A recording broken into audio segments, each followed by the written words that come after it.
All right, Mason, now that we've done JP, don't think you escaped my wrath either. I'm going to nitpick the shit out of your pitching mechanics. Here we go. So let's start with the drift, shall we? The leg lift and the moving forward.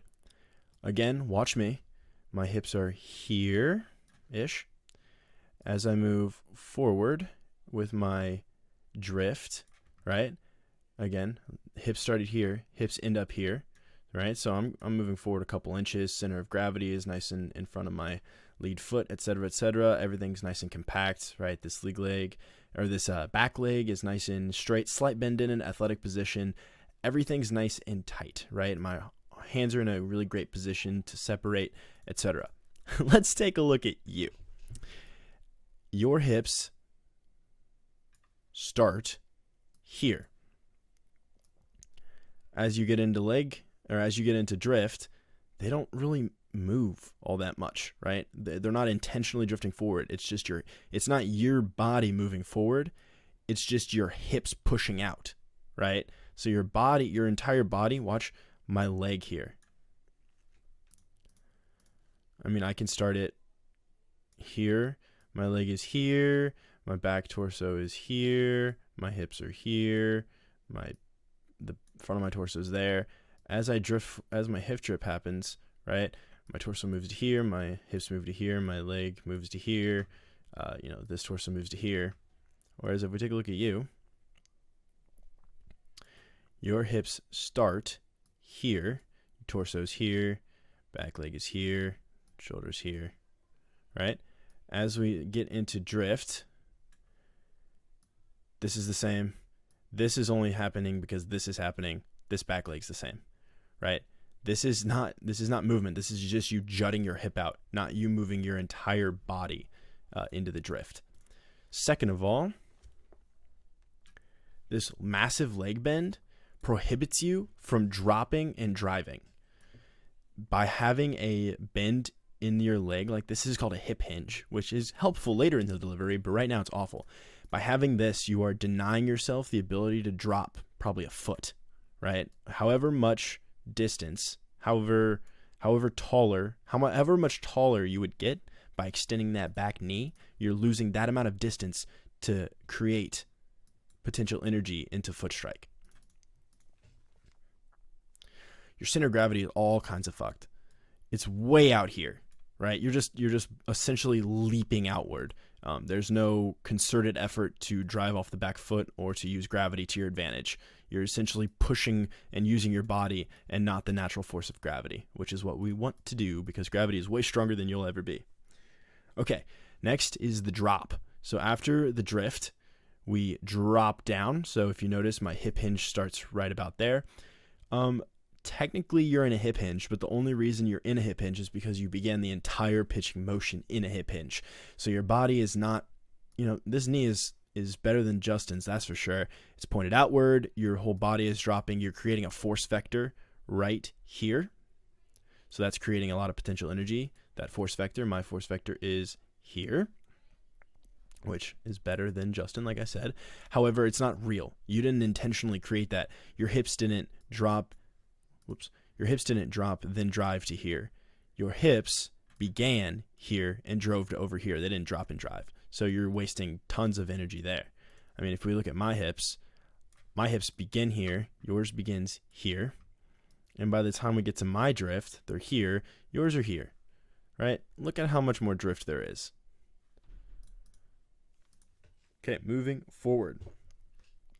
My hip lead, your hip lead, so it's fine, I guess.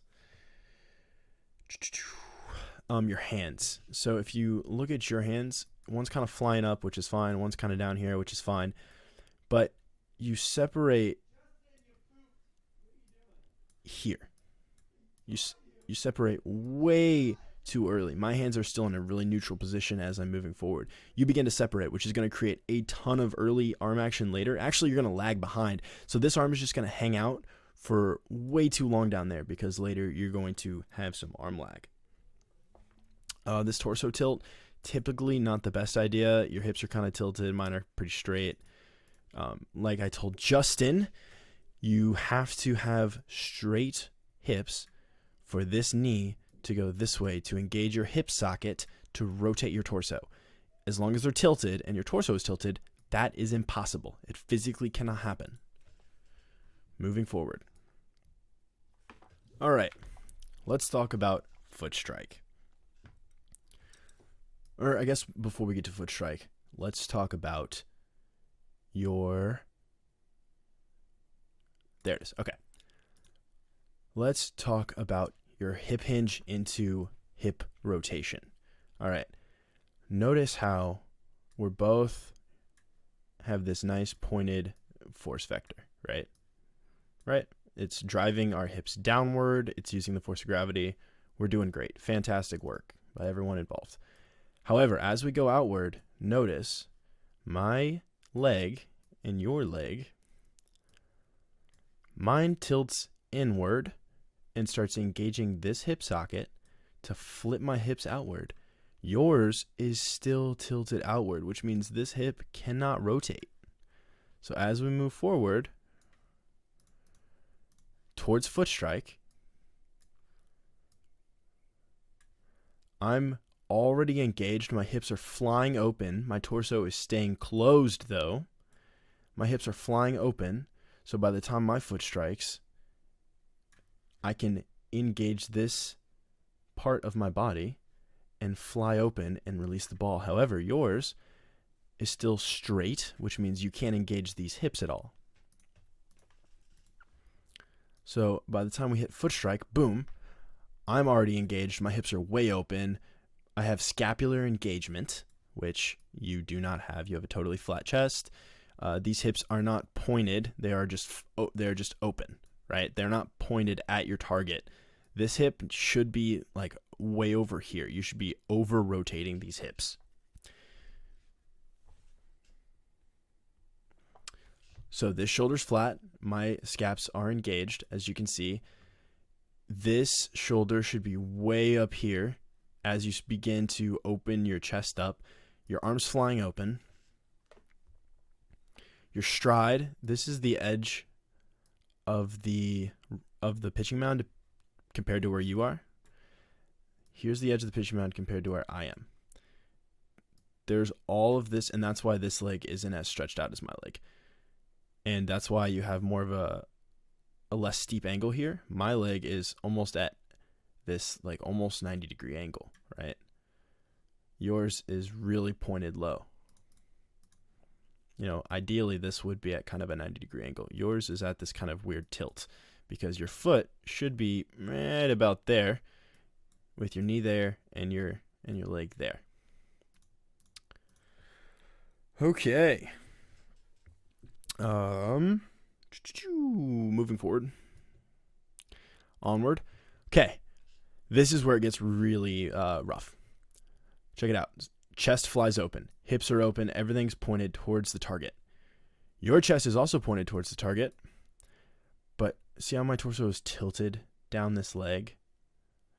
If we draw a line up from your leg,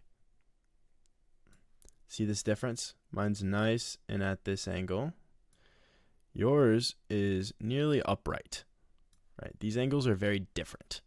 My body is pointed towards the target aggressively. Yours is upwards. Not only that, this arm and this arm, or this forearm, so my bicep, my tricep, and my forearm are pointed. Yours, bicep, and your tricep, and your forearm are like that. See, my arm is nice and cocked. Yours is following your shoulder as if this was one piece instead of separate components. So shoulder, arm, forearm, hand, right? You are treating this as one component instead of several sections. So as we move forward, my arm is just now achieving a relationship with my shoulder. My forearm is nice and cocked back, ready to release the ball like a whip. Yours is flying open, and it's next to your ear. It's not a foot behind your head like mine is, because your entire chest is rotating as one big piece.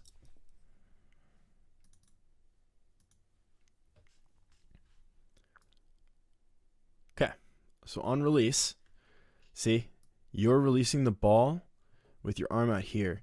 Look how cocked this arm is. It's like a freaking catapult, right? Ready to release the ball. Yours is already way out there. So by the time I release my ball, see how much tension's in my arm right there? Let's take a look at you. You are throwing almost parallel with your shoulder. That's just using your hand and your shoulder to release the ball. Whereas I am flinging it like a whip. You'll notice it does this thing where it goes from here to here to here. Right? So it goes nice and cocked to still cocked as my shoulder rotates to flinging outward. So it should be like a less than, a greater than, and then whatever this is. If we look at yours, it's pointed downward. Then it's all one piece. It's not cocked. And then it's this. So instead of going boom, boom, boom, yours is more like an L, a backwards L, and then a boom. So there's no cocking. Your forearm is not being treated as an individual piece of the kinetic chain. The last thing is your torso is basically upright. Look how much lean there is in my torso. You're not using all of this space to create energy. If your torso leans forward, that's another foot of space you allow yourself to move before you release the ball.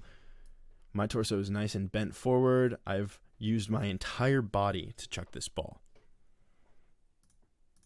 So just arm-shoulder separation, torso movement, your hips, your scapular engagement, your stride length, your arm drag, and the kinetic chain being complete. Okay, let's go to follow through. Leg block. Nice, upright, tight. This leg comes around the plant leg. Your foot, if you watch, begins to buckle. So you plant here. Watch, I plant here. It moves to here. My foot has not moved. Then, whoopsies. Let's redraw a little thing here. Then it moves to here. My foot still hasn't moved. Then it moves to here by the time my foot has moved to here. So look how much your foot starts there. My foot doesn't move at all. Your foot moves, you rotate around this big toe, right? So if we mark your big toe right there, your foot's going to rotate around that instead of your entire body rotating around this foot. Your foot rotates around your big toe. So all of this energy is leaking outward through your foot instead of flowing directly towards the target.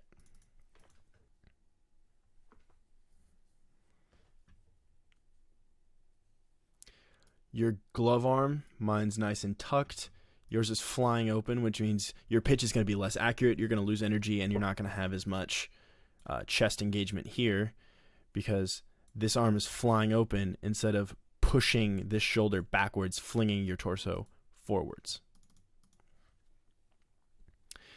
And then finally, you just lose all this lower body because instead of being nice and planted, I mean, look at this. You can see yourself literally flying forward, right? Your butt's here, and you woof, your flies all the way over there. Which movement mine has compared to yours, where you're flying off, and I'm nice and follow through. And then let's see where we end up.